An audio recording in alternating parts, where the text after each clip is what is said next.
찬양이 참 오늘 설교 말씀과도 연관이 되고 귀하고 복된 찬양 해주셔서 너무 감사드립니다. 이 자리에 오신 분들에게도 너무나 감사를 드립니다. 쉽지 않은 걸음이었고 갑자기 날씨가 추워졌을 텐데도 이 자리까지 오시고, 또 요즘에 이 주변에서 또 우리 교인들 중에서 주차를 우리 교회 근처에 하지 못하고 돌아가시는 분이 굉장히 많다고 저한테 개인적으로 연락이 왔는데, 이렇게 다 주차 전쟁에서 승리하시고 저희 교회 다 앉아주셔서 너무 감사하고 기쁩니다. 옆에 있는 분들에게 우리 웃으면서 한번 인사해 보겠습니다. 당신이 옆에 계셔서 참 감사합니다. 우리는 하나님의 놀라운 축복과 은혜를 가지고 있는 멋지고 아름다운 교회입니다. 자, 하나님 말씀 한번 들어보겠습니다. 주의 말씀은 내 발의 등이요 내 길의 빛이니이다. 아멘. 시편 84편을 통해서 이번 한 달간 5번의 설교를 하고 있고, 오늘이 4번째 설교입니다. 시편 84편은 우리가 인생의 눈물의 골짜기를 걸어갈 때 주님께 부르는 은혜의 노래입니다. 아마 이 시간도 여러분들 전 세계에서 수억 명의 사람들이 기도하고 있습니다. 대부분의 기도 내용이 이런 거죠. 내 기도를 들어주십시오. 내 기도의 소리에 귀를 기울여 주십시오. 내 기도에 응답해 주십시오. 이렇게 기도하고 있습니다. 종교를 떠나서, 또 자신의 믿음을 떠나서 순간순간 그렇게 기도하는 수억 명의 사람들로 구성된 이 땅에 우리는 살고 있습니다. 제가 기도에 대한 책들을 요즘에 읽으면서 팀 켈러의 기도라는 책서부터, 또 미국을 주도하는, 또 구라파를 주도하는 기도의 영성가들의 책을 쭉 읽으면서 이것을 어떻게 시편 84편에 나와 있는 구약의 하나님이 주시는 축복, 이른비의 축복과 연결할 수 있을까 연구하면서 하나님께서 깨달음을 주신 말씀을 오늘 같이 한번 나눠보려고 합니다. 우리의 기도가 좋다 나쁘다라고 평가될 수 있는 건 아닙니다. 우리의 기도는 기도 자체로 의미가 있습니다. 아예 기도를 안 하는 사람보다 기도의 자리로 나오는 사람에게 하나님 복을 주십니다. 그래서 이 기도라는 것은 어떻게 보면 우리의 호흡이라고 표현한 것은 사실은 생명이란 말과 같습니다. 그러니까 기도를 안 하면서 일을 하는 사람은 죽으려고 작정하는 것이죠. 왜냐하면 호흡을 안 하면서 운동을 하면 죽잖아요. 그러니까 우리의 삶 속에서 정말 기도라는 게 필요한데, 근데 이 기도가 정말 우리의 삶을 변화시키고 우리 삶의 이른비의 축복을 부르고, 이 기도를 통해서 내가 지금 있는 현재의 삶보다 더 멋지게 하나님의 나라를 위해서, 열방을 위해서 주님의 복음을 전달하는데 아름답게 쓰여질 수는 없을까, 그런 궁금증과 그런 생각으로부터 시작되었습니다. 저는 오늘 본문에 나와 있는 9절에 나와 있는 기도가 가장 아름다운 기도라고 생각하는데요. 저를 한번 따라해 보십시다. 주여, 우리의 얼굴을 살펴주옵소서. 저는 오늘 주여 우리를 살펴주소서라는 제목으로 우리 설교를 하려고 하는데요. 제가 기도할 때마다 늘 기도하는 것 중에 하나가, 하나님, 제가 하고 있는 설교가 하나님 정말 세상적으로 헛된 것이 되지 않게 도와주십시오. 사람들의 귀를 즐겁게 하거나 사람들을 설득하는 데 쓰여지지 않게 하시고, 하나님 말씀을 똑바로 운반하는 좀 도구가 되었으면 좋겠습니다. 하나님을 기쁘시게 했으면 좋겠습니다. 이렇게 기도합니다.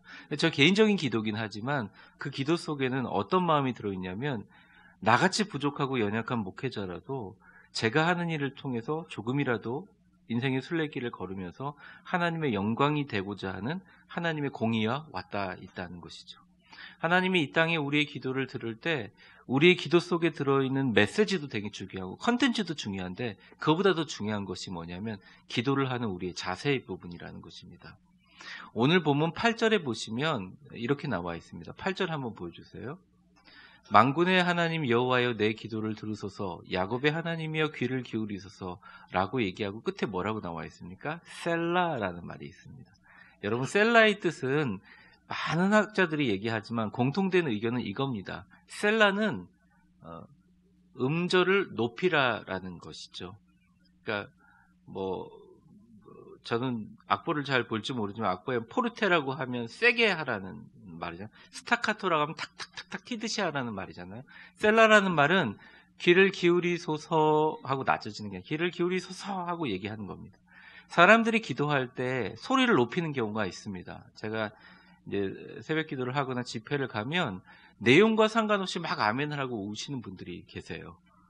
그러면 제가 어느 정도 이렇게 마음속으로 아 그렇구나 하고 생각을 합니다. 이유가 뭐냐면 목사가 앞에서 설교하는 내용이랑 사실 상관없이 이미 마음이 가난해져서 여기 나와 있는 순간 뭐 은혜 받을 준비 그런 걸 떠나서 완전히 무너져 있는 거죠. 간절한 거죠. 절박한 거죠. 긴급한 상황이라고 하는 것입니다. 유명한 목사님 한 분이 이 땅에 삶을 살다가 돌아가시면서 크리스찬에게 많은 성사학자들이 크리스찬에게 가장 필요한 의식이 뭡니까? 라고 물어봤는데 그분이 굉장히 독특한 말씀을 하였습니다. 근데 굉장히 저한테는 그게 많은 인사이트를 주었어요. 그것은 바로 sense of emergency다. 그러니까 emergency, 위급 상황에 대한 센스를 가진 게 그리스도다. 다시 쉽게 얘기하면 종말이 오고 말세가 오고 이 땅에 주님이 언제 오실지 모르기 때문에 늘 깨어있는 마음을 얘기하는 것입니다. 우리가 기도할 때 진짜 절박하게 기도하고 절실하게 기도할 때 하나님께서 놀라운 역사와 은혜로 우리를 도와주실 줄 믿습니다. 그러니까 하나님의 놀라운 축복의 이른비를 부르는 기초가 뭐냐? 그것은 바로 간절할 때, 절박할 때 비가 온다는 거예요. 그러니까 간절할 때 비가 온다는 거죠. 간절할 때 하나님께서 내린다는 거죠. 그러므로 우리가 어떻게 보면 이런 질문은 굉장히 잘못된 질문이라고 할 수 있습니다. 제가 열심히 신앙생활하고 기도도 하는데 왜 응답이 없죠? 그런데 잘 생각해보면 그 안에 우리의 존재의 중심이 들어있는 간절함을 통해서 하늘이 움직이기 시작한다는 거예요. 우리는 존재하지 않는 신을 향해서 우상을 향해서 기도하는 것이 아니라 지금도 살아계셔서 여러분 옆에 계신 하나님의 아들 예수 그리스도 성령님 그리고 이 땅을 통치하시는 위대하신 성부 하나님 앞에 간절한 마음으로 기도할 때 그 이른비를 부르는 기초가 바로 간절함이라는 것이죠. 이것을 예전에 신앙의 선도들은 간절함의 비밀이라고 하였습니다. 야고보는 그 간절함의 비밀을 알았던 것 같아요. 야고보서 5장 16절서부터 18절까지 보면 이렇게 나와 있습니다. 16절을 제가 읽을 테니까요. 17절과 18절을 여러분 같이 봉독해 주시면 좋겠습니다. 그러므로 너희 죄를 서로 고백하며 병이 낫기를 위하여 서로 기도하라. 의인의 간구는 역사하는 힘이 큼이니라. 시작. 엘리야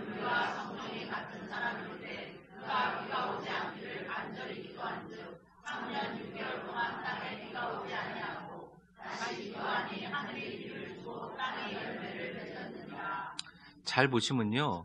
그가 비가 오지 않기를 간절히 기도하고 3년 6개월 동안 비가 오지 않았고 다시 기도하니까 비가 왔다 이거죠. 근데 성정이 같다는 건 뭡니까? 그냥 똑같은 사람이라는 거예요. 별다를 게 없는 사람이라는 거죠. 야고보는 이 비밀을 알았어요. 아, 목사님이 기도하시면 더 능력이 있을 거야. 아니야, 기도원에 있는 기도원 원장님이 기도하면 더 능력이 있었을 거야. 아니야, 우리 아들이 더 신앙이 좋으니까 우리 아들한테 기도하면 기도에 능력이 있을 거야. 어느 정도는 맞는 말이긴 하지만 사실은 그 말에는 우리 성경으로 볼 때는 어폐가 있습니다. 진짜 기도하는 사람들은요. 간절할 때 하늘이 열리는 역사를 체험한다는 거죠. 사실은 예배 가운데 찬송을 해도 간절하게 하고 말씀을 들을 때 간절하게 하고 그러니까 내가 집중하는 힘이 필요한 것 같다는 거예요. 어떤 분이 저한테 물어요. 목사님 왜 저는 기도가 잘 안 되죠?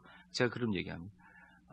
성도님 비타민 B 컴플렉스 그러니까 종합 비타민 잘 챙겨 드시고 운동 열심히 하시고 몸에 좋은 음식 잘 먹으시고 건강을 잘 유지하세요. 에너지가 있어야 기도할 수 있습니다. 옆에 사람 한번 축복해 보겠습니다. 에너지가 있어야 기도도 간절할 수 있습니다. 우리 성도들 좀 잘 먹고 다니세요. 힘들다고 끼니 거르고 막 그러지 마세요. 몸 괴롭히지 마시고 마음 괴롭히지 마시고 행복하고 즐겁게 몸을 잘 유지하세요. 사실은 이 몸으로 기도하는 것도 있어요. 그러니까 간절함이 부르는데 간절하라고 하는데 힘이 없어가지고 안 되는 거예요. 여러분에게 건강의 축복도 있기를 주의 이름으로 축원합니다. 간절함은 우리를 위대한 사람으로 만들고 기도의 사람으로 만든다는 거죠. 엘리야가 기도할 때 우리가 그 갈멜산에서 응답할 때 말이죠. 기도할 때 얼마나 간절하게 기도했냐면 성경에 보면 두 무릎 사이에 머리를 집어넣으면서 기도한다. 이렇게 표현되어 있습니다. 여러분 두 무릎 사이에 머리를 집어넣을 수 있어요? 잘 안 되죠. 저도 해보려고 그랬는데 허리가 아파가지고 저는 잘 안 되더라고요. 그만큼 간절하게 기도했다는 것입니다. 여러분, 이 가운데 간절하게 말씀을 사모하는 사람 딱 10명만 있으면 목회자가 하나도 피곤하지 않아요. 솔직히 말씀드리면. 의례적으로 교회 나와가지고 예배 드리고 뭐 뒤에 무슨 행사가 있고 뭐 이렇게 오는 사람보다 딱 10명만 있으면, 그런 사람 눈빛만 있으면, 근데 이런 거죠. 주여 저에게 간절함을 주시옵소서, 간절함을 주시옵소서 하지만 이 간절함조차도 하나님의 영이 우리에게 주신다는 것입니다. 제가 너무 존경하는 A.J. 톨저라는 목사님이 계신데, 위대한 목사님이세요. 그 교회는 작았지만 그 교회에서 섬기시며 목사님이 쓴 책들이 굉장한 많은 파급을 일으켰고 결국 그 교회도 엄청나게 성장했죠.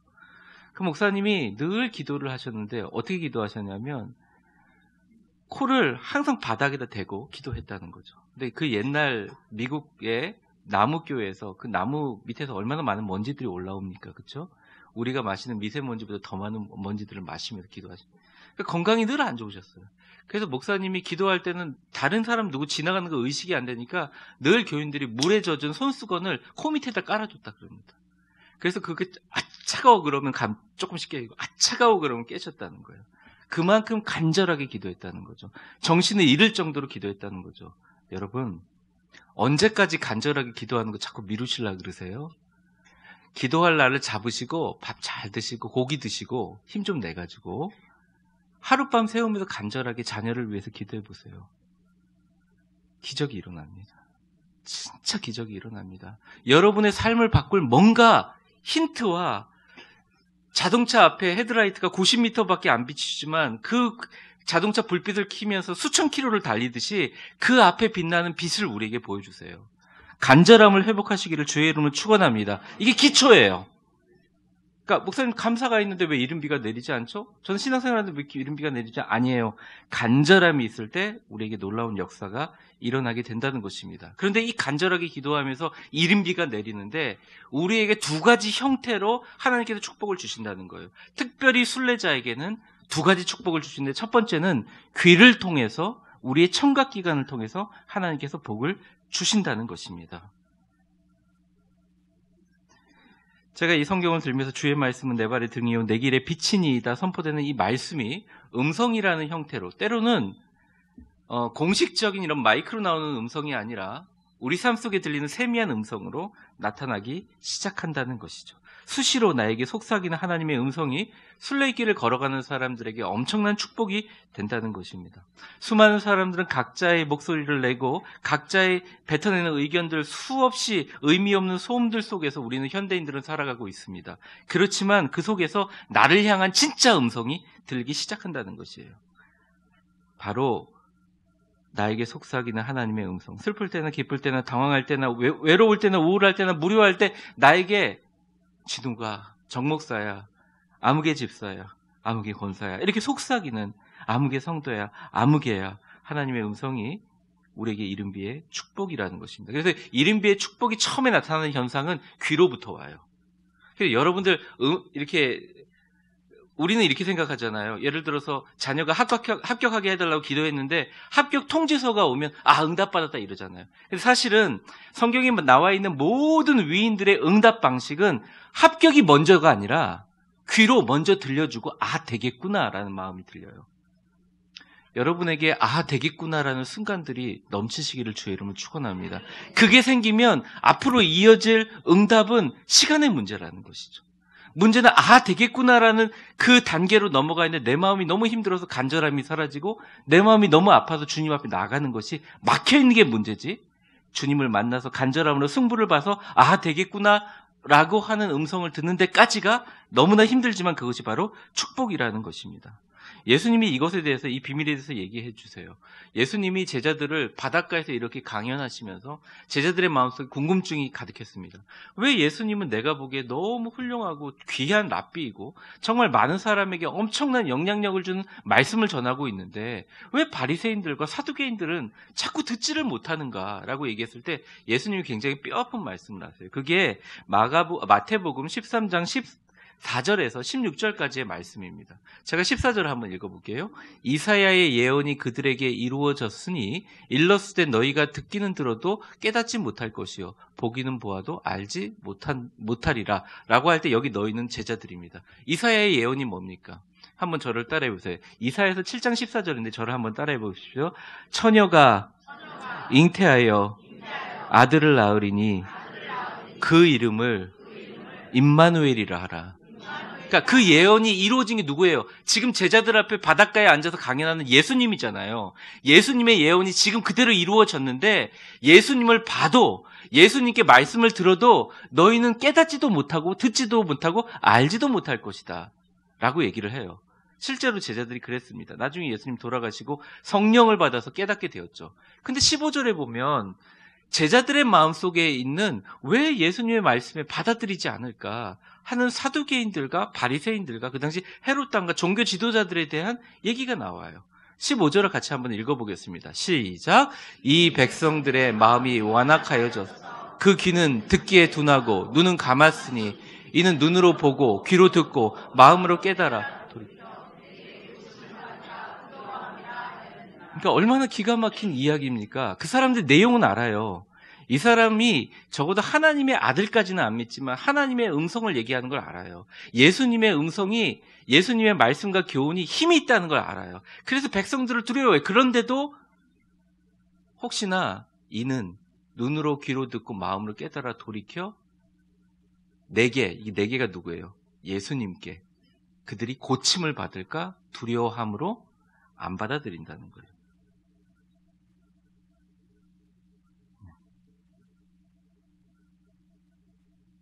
귀를 막습니다. 눈을 감습니다. 하나님의 말씀으로 내가 변화되는 게 두려운 거예요. 그래서 예수를 죽이고 예수님의 말씀이 진리라는 걸 알면서도 그를 십자가에 못 박았다는 것입니다. 그러므로 예수님이 딱 정확하게 얘기해줘요. 16절에. 귀도 복이 있다는 거예요. 그러니까 다 듣는다고 되는 게 아니라 그것을 경험했다고 되는 게 아니라 그 귀를 듣고 하나님의 말씀을 진짜 받아들이는 그 귀가 복이 있다는 거예요. 한번 같이 읽어보겠습니다. 시작. 그러나 너희 눈은 봄으로 너희 귀는 들음으로 복이 있느니. 우리 위대한 교회 성도들은요. 귀가 복이 있는 분들이에요. 그러니까 내가 귀를 듣고 그것을 복을 받는다. 그러니까 여러분 밑바탕이 뭐예요? 간절함이 있죠.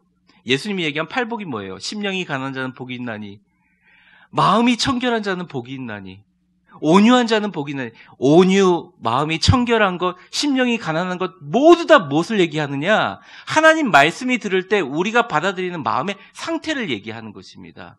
여러분, 이른비의 축복은 반드시 귀로부터 옵니다. 그 귀는 하나님께서 열어주시는 거예요. 하나님께서 우리에게 열어주시는 거예요. 여러분의 기도에 하나님의 말씀을 들음으로 열리는 놀라운 복이 있기를 주의 이름으로 축원합니다. 옆에 사람에게 한번 축복해 보겠습니다. 당신의 귀는 말씀을 들음으로 복이 있습니다. 여러분들이 하나님의 말씀을 그냥 이렇게 뭐라고 하나요? 삶 속에서 이렇게 메시지로 듣는 것도 중요하지만 저는 더 깊은 비밀을 좀 얘기하고 싶습니다. 실제로 하나님의 음성이 여러분들 속에서 어떻게 보면 언어화되지 않는 형식을 통해서든지 아니면 굉장히 속삭임을 통해서든지 하나님의 음성을 듣는 것들이 생겨납니다. 그러니까 이건 새신자나 신앙을 오래 한 사람이나 아무 상관이 없어요. 하나님께서 그것을 말씀해 주세요. 그리고 그 말씀이 우리를 바로 세워주신다는 거예요. 한경직 목사님이 너무 좋아했던 찬송가 저 장미꽃 위에 이슬이라는 가사를 보면 완전히 하나님의 음성에 대해서만 초점을 맞추고 있어요. 여기 장미꽃 장식했는데 얼마나 아름다운지 몰라요. 저 장미 좋아합니다. 네. 저희 아내를 더 좋아하지만 일단 네, 장미라는 꽃을 좋아합니다. 근데 장미에 맺혀져 있는 이슬을 사실은 옛날 어른들 그 집이나 담벼락에 보면 꼭 빨간 장미들을 많이 심었잖아요. 가시 막 이만큼 나와 있는. 아침에 일어나면 이슬이 맺히잖아요. 근데 그 이슬이 맺혀 있는데 장미 보다가 갑자기 싹 순간적으로 완전히 모든 일시가 정지되면서 귀에 은은하게 목소리가 들린다는 거죠. 주님께서. 하나님의 음성이 들린다는 거죠. 그리고 2절에 보면 막 새들이 울어요. 우리나라 사람은 새들이 운다고 하잖아요. 근데 이제 노래하는 거죠. 새들이 짹짹짹거리 노래하죠. 노래하다가 갑자기 새들이 조용해요. 뭐지? 그리고 딱 집중하면서 새들의 소리도 듣지 않고 장미의 이슬도 보이지 않고 주님의 음성이 들립니다. 그러면서 1절 하반절에 뭐라고 하느냐면 저를 따라해 보시겠습니다. 소리 들리니 주 음성 분명하다. 그러니까 간절함으로 이른비의 축복을 부르고 하나님의 말씀의 귀에 축복을 받으면 여러분들 삶 속에서 의심하지 않아요. 여러분에게 수없이 말씀하시는 것 중에 하나님의 음성이 분명. 저를 한번 따라해보세요. 하나님의 음성이 분명합니다. 늘 나의 귀에 쟁쟁합니다. 3절에도 이렇게 나와요. 여러분들 영락교회 당회 유명하잖아요. 엄청나게 힘들잖아요. 그냥 개인 주택에 있고 싶죠. 목사님도 교회 가기 싫을 때가 있잖아요. 밤 깊도록 동산 앞에 주님 앞에 있고 싶은데 괴로운 세상에 할 일 맞아서 날 가라고 명하신다. 완전 실제적인 고백이에요. 근데 이 찬양에 대해서 나중에 한경진 목사님 말씀하시면서 마지막 이 후렴구에 우리 서로 받은 이 기쁨은 알 사람이 없도다. 1912년도 마일즈라는 사람이 너무너무 힘들게 교회를 봉사하면서 요한복음 20장을 읽다 갑자기 밖에 나가서 영감을 받아가지고 만든 찬양이거든요. 우리 서로 받은 기쁨과 이 비밀을 정말 알 사람이 없다는 거죠. 사랑하는 성도 여러분, 여러분의 고백이 주님의 음성 분명합니다. 주님의 음성이 쟁쟁합니다. 날 가라고 말씀하십니다. 이 비밀을 알 사람이 없겠죠? 아무도 모를 거야. 이 비밀은 한경직 목사님의 비밀이기도 하고 여러분의 비밀이기도 하고 우리의 비밀이 되기도 하고 내 비밀이기도 할 때 여러분에게 놀라운 이것이 바로 귀에 내리는 하나님의 이슬비의 축복인 줄 믿습니다. 그러니까 여러분이 실제적으로 기도 응답 받기 전보다는 더 기도할 건 주님 먼저 말씀으로 나에게 말씀해 주시옵소서. 이런 간구하시는 여러분들 되시기를 주의 이름으로 축원합니다. 이 땅에 수많은 목소리가 있지만 하나님께서 분명히 우리에게 얘기하는 나는 너를 사랑한다. 나만 바라보면 된다. 내 임재 안에 머무르라. 내가 너를 보살핀다고 약속하지 않았냐? 두려워하지 말라. 내가 너와 함께 할 거다. 흔들리지 마라. 내가 지금까지도 너를 돌보지 않았느냐? 이 땅의 수많은 소음들과 사람들의 소리들 가운데 우주의 단 한 사람 여러분들을 향한 하나님의 음성이 이른비처럼 여러분들 귀를 적시는 축복을 경험하시기를 주의 이름으로 축원합니다. 이러려면 잘 먹고 간절하게 기도하면서 이것들이 일어나는 거죠. 그래서 이석증이나 이명증상은 좋지 않은 건데요. 여러분에게 위대한 성령의 이명현상이 있기를 바랍니다. 하나님께서 늘 여러분에게 아무개야 힘들지 내가 너를 붙들리라. 내가 너를 함께하리라. 이런 축복을 누리시기를 주의 이름으로 축원합니다.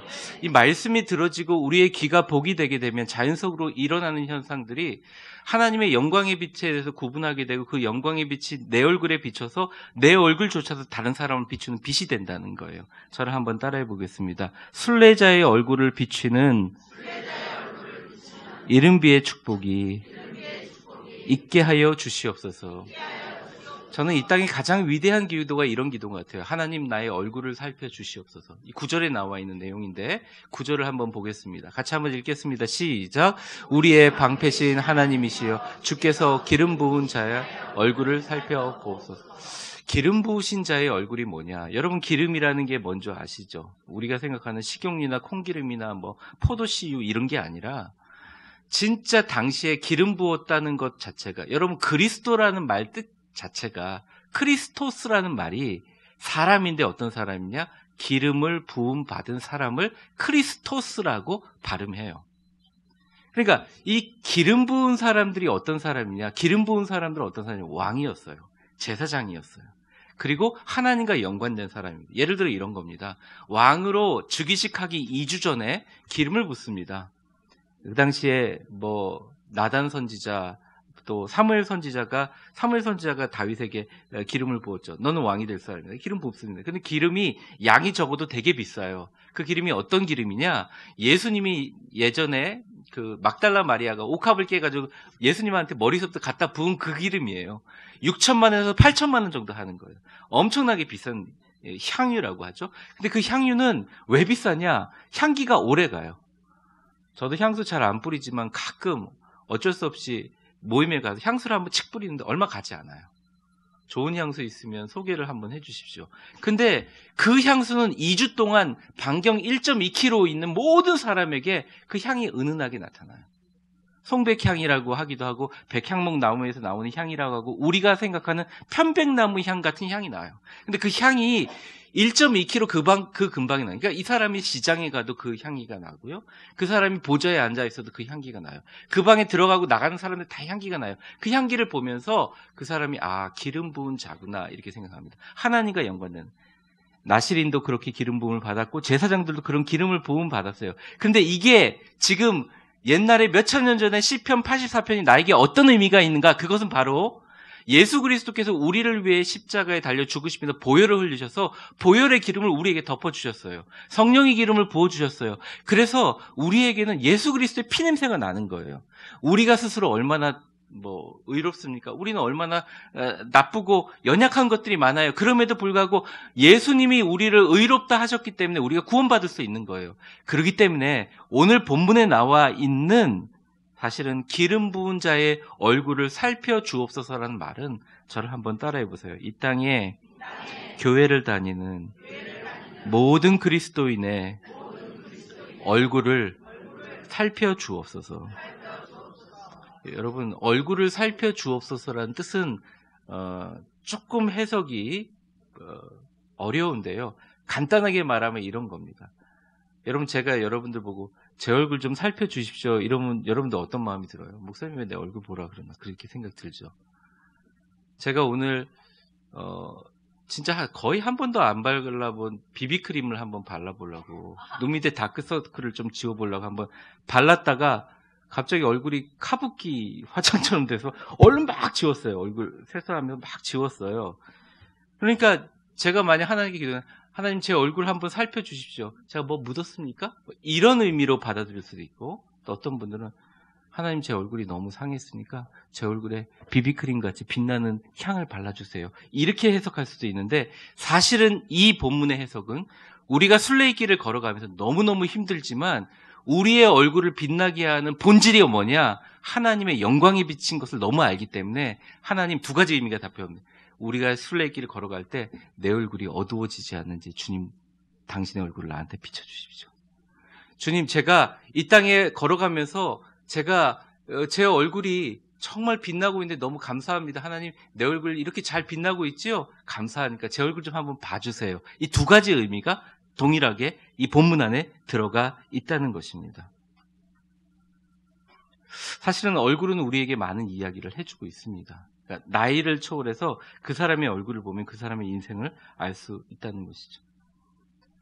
억지로 웃어야 되는 웃음도 있습니다. 그쵸? 이렇게 씩 웃고서 점점 좀 이렇게 싹 사라지죠, 얼굴이. 네, 빨리. 예전에 제가 존경하는 멘토 목사님이 저한테 그랬어요. 목사님 두 가지를 연습하십시오. 그래서 그때 제가 네 하고 받아들였더니 참 당신은 내 말을 잘 받아들이네? 그렇게 축복해 주셨습니다. 그 두 가지가 뭐였냐면 첫째, 웃을 때 샥 이렇게 웃고서 이렇게 사라지는 그런 유효성이 없는 웃음은 그거는 안 된다. 연습을 해야 된다. 계속 웃어야 된다. 집안에 가서도 제가 이렇게 웃을 것 같잖아요. 잘 아니죠. 안 그렇거든요. 웃음은 연습하지 않으면 웃었다가 그냥 싹 사라집니다. 고객님 사랑합니다. 이랬다가 딱 지나가면 이렇게 된다는 거죠. 근데 사실은 웃음은 연습해야 된다. 또 두 번째는 뭐냐면 설교할 때 웃어야 된다. 왜 웃어? 웃어서 해야 된다. 그 충고를 제가 많이 받아들였어요.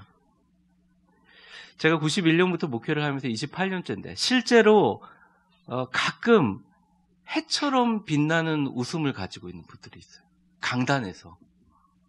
그럼 굉장히 귀한 영성과 아름다운 모습을 제가 발견하게 됩니다. 제가 힘이 참 많이 납니다. 근데 어떤 분들은 이제 웃으면서 되게 웃음에 쓸쓸함이 있어요. 아픔이 있어요. 외로움이 있어요. 우리 성도들 중에 딱 2명이 그러세요. 지쳤다는 거죠. 제가 마음으로 기도합니다. 얼마나 지쳐셨을까? 얼마나 외롭고 힘들었을까? 얼마나 많은 짐을 지고 오다가 이 자리에 이르셨을까? 이런 생각을 합니다. 여러분의 얼굴이 빛나기를 바랍니다. 근데 우리 인간의 힘으로 할 수 있는 것이 아니에요. 세들백 교회에서 지금 목회를 하고 계시는 리고렌 목사님이 10년 전에 많은 미국의 목사님들에게 정말 엄청난 영향을 주는 세미나를 한 번 했는데 그 세미나에 두 가지 아주 중요한 말씀을 하셨습니다. 사실 그 내용을 지금도 미국 곳곳에서 그 내용을 계속 반복하고 있어요. 내용은 아주 간단한 거예요. 목회자에 해당되는 얘기인데요. 목회를 하다 보면 어느 교회든지 간에 교회에 말을 하는 20%의 사람이 있고 그냥 침묵하면서 순수하게 신앙생활만 하는 80%의 사람들이 있다는 거예요.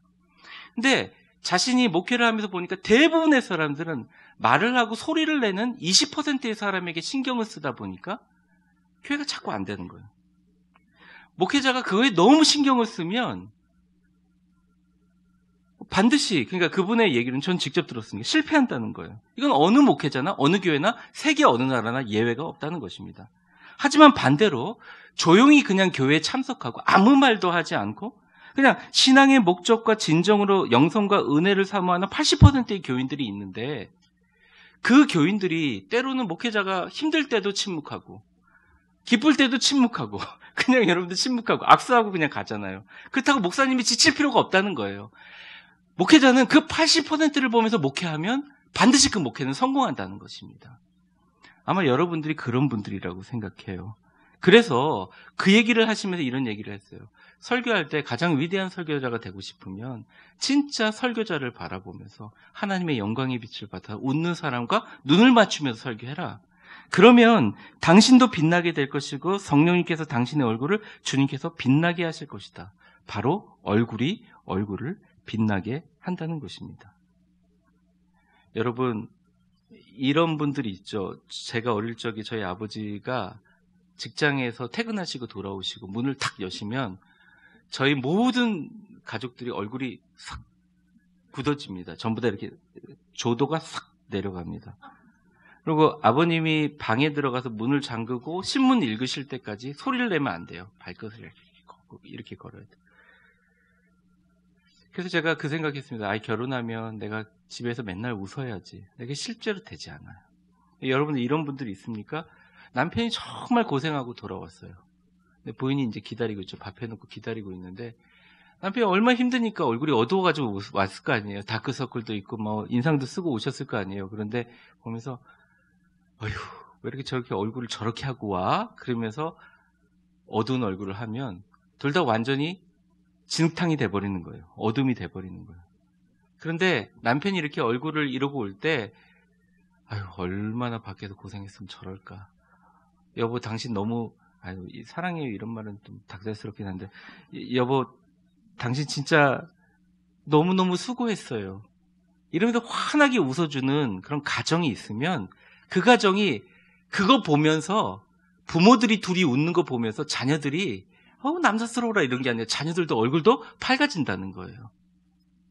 교회도 마찬가지라는 겁니다. 직장도 마찬가지라는 거죠. 내가 만나는 사람들 다 마찬가지인 거죠. 얼굴을 빛나게 한다는 거예요. 근데 영적으로 보면 하나님의 영광의 빛이 우리의 얼굴을 빛나게 한다는 것이죠. 그게 순례자의 두 번째 영원한 축복이라는 것이죠. 민수기 6장 23절에서부터 27절까지 보면 아론의 자손인 제사장들이 백성들을 어떻게 축복할지의 디렉션과 매뉴얼을 가르쳐주고 있어요. 이렇게 축복한다라고 하면서 25절로 바로 넘어가겠습니다. 25절과 26절을 한번 같이 읽어보겠습니다. 시작! 여호와는 그의 얼굴을 내게 비추사 은혜 베푸시기를 원하며 여호와는 그 얼굴을 내게로 향하여 드사 평강 주시기를 원하노라 할지니라 하라. 그들을 이같이 내 이름으로 축복할지니 내가 그들에게 복을 주리. 그러니까 하나님이 구약에 복을 주시는 원리가 뭐냐면 딱 한마디예요. 목회자나 복을 전달하는 매개체가 되는 사람들은 하나님이 얼굴에 빛을 비춰서 너에게 평강을 주시고 은혜를 주시고 얼굴을 너에게 돌려서 너에게 평강에 있기를 원하노라 라고 이렇게 축복하라는 거예요. 한번 해볼까요? 옆에 있는 분에게 한번 축복해 보겠습니다. 당신의 얼굴이 하나님의 영광을 통해서 빛나기를 원합니다. 다시 한번 축복해 볼까요? 당신의 얼굴을 하나님이 비춰주사 은혜와 평강이 넘치기를 바랍니다.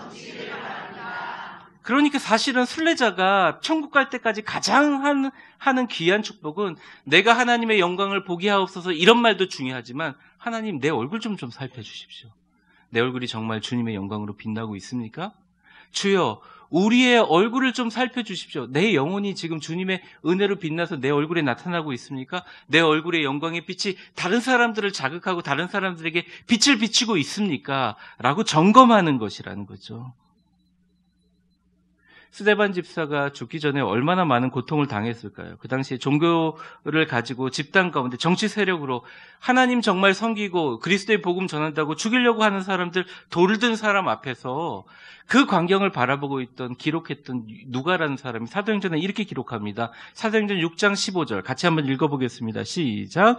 공의 중에 앉은 사람들이 다 스데반을 그 얼굴이 천사의 얼굴 같다. 그러니까 얼굴이 얼마나 빛났으면 천사의 얼굴 같다고 그랬을까요? 그리고 나중에 바울이 회심해서 그 장면을 얘기하면서 얼마나 사울을 바울로 변화시키는 계기가 될 정도로 빛나기 때문에 그랬습니까? 여러분, 저보고 목사님 얼굴이 환하십니다. 이런 분들이 1000명 중에 딱 한 명 계세요. 근데 그 비밀이 있어요. 이게 조명 때문에 그래요. 사실 실제로 보면 제 얼굴 검은검은한 것도 많고 뭐도 많아요. 우리 여자분들 민낯으로 오지 않으시죠? 않으시기를 축복합니다. 근데 다 반사되는 빛이거든요. 우리 눈에 비친 빛은 하나님의 영광의 빛이 비춰져야 우리가 빛날 수 있는 거예요. 억지로 웃어야 된다 되는 게 아니에요. 오늘부터 내가 얼굴을 빛나게 해야지. 그거는 유효기간이 짧아요. 사랑하는 성도 여러분, 하나님의 축복이 필요해요. 그래서 우리의 기도는 한번 저를 따라해 보세요. 주여, 우리의 얼굴을 살펴주시기를 원합니다. 다윗이 이런 평생 기도를 하다가 시편 67편과 1절, 2절에 이렇게 고백을 합니다. 이것을 선교의 비전으로 연결시키는데 같이 한번 읽어보겠습니다. 시작. 하나님은 우리에게 은혜를 베푸사 복을 주시고 그의 얼굴빛을 우리에게 비추사 주의 도를 땅에. 하나님의 복은 얼굴빛을 우리에게 비추는 것입니다. 하나님의 은혜는 얼굴빛을 우리에게 비추는 것입니다. 왜? 이유가 나와 있어요. 주의 도를 온 땅 위에 주의 구원을 모든 사람에게 알리기 위해서 우리를 복음의 증인으로 사용하기 위해서 그런 거예요. 교인들이 전도하러 나가가지고 얼굴이 다 죽어 있으면 지나가는 사람들이 그렇습니다. 가서 밥이나 드세요. 그럽니다. 근데 교인들이 나가서 이 환한 빛이 도대체 저 사람들은 저렇게 교회도 작고 상가에서 예배드리고 뭐 그러는데 나와가지고 아무것도 없고 북도 치고 장구도 안 치고 가만히 앉아있는데 왜 이렇게 얼굴이 저렇지? 저 빛이 이유가 뭐지? 저 사람 근심 걱정이 없나? 세상을 살면서 저러나? 하나님의 영광의 빛이 비춰진 그 얼굴이 나오는 거예요. 말씀을 정리하려고 합니다. 온 세상 사람들이 지금도 종교를 떠나서 모두 다 하나님 앞에 도와달라고 내 기도를 들어달라고 내 소리를 들어달라고 다 기도합니다. 하지만 하나님의 이른비의 축복을 이제부터 누리실 여러분들의 진짜 위대한 기도는 하나님 내 얼굴을 살펴달라는 기도입니다. 그 얼굴을 살피기 위해서 프로세스가 뭐냐? 주님께 간절함으로 구해야 되고 간절함으로 잘 먹고 정말 열심히 기도하다 보면 그때부터 내가 지르는 소리가 많이 들리는 게 아니라 하나님이 나에게 하시는 소리가 일상 속의 이명현상처럼 계속 들리게 돼요. 그 소리와 따라서 살아가다 보면 하나님의 영광의 빛을 보게 되고 그 영광의 빛으로 우리의 얼굴이 변하고 그 안에 영적인 은혜와 빛의 축복으로 되어진다는 것이죠. 그 얼굴의 광채로 우리가 전도도 해야 되고 우리가 복음도 전해야 되고 열방을 위해서 하나님 앞에 쓰이는 하나님의 축복의 사람이 돼야 된다는 것이죠. 그래서 저는요, 우리 교회 와서 옆에 사람들 얼굴을 보면서 이렇게 행복했으면 좋겠어요. 우리 교회 오시면서. 네? 저도 여러분 보면서 행복한 목회자가 되고 싶습니다. 그렇기를 소원합니다. 다 같이 천국길 가는 순례자의 길. 하나님 우리 얼굴 한번 살펴봐 주옵소서. 당당하게 선포하는 여러분 되시기를 주의 이름으로 축원합니다. 기도하겠습니다. 하나님, 내 얼굴 보시고 주님의 은혜의 빛과 평안의 빛을 계속 순례의 길을 가는 동안 비춰주십시오. 주님, 제 얼굴을 계속 살펴주십시오. 주님의 얼굴로 내 얼굴이 빛나고 내 얼굴을 통해서 주변의 얼굴이 빛나게 하여 주시옵소서. 이 땅의 온 땅과 주의 구원을 열방에 알리는 사람들이 되게 하여 주시옵소서. 교회 순수하게 주님의 은혜와 기쁨으로 사귀게 하시고 순간순간 장미꽃 위에 이슬과 수많은 걸어가는 길 위에 주님의 잔잔한 음성이 그 음성 따라 기쁨 누리며 살아가게 하여 주옵소서. 예수님의 이름으로 기도합니다. 아멘. 감사합니다. 오늘은 저희 교회에서 아카펠라 찬양팀을 한번 우리가 모집한다고 했는데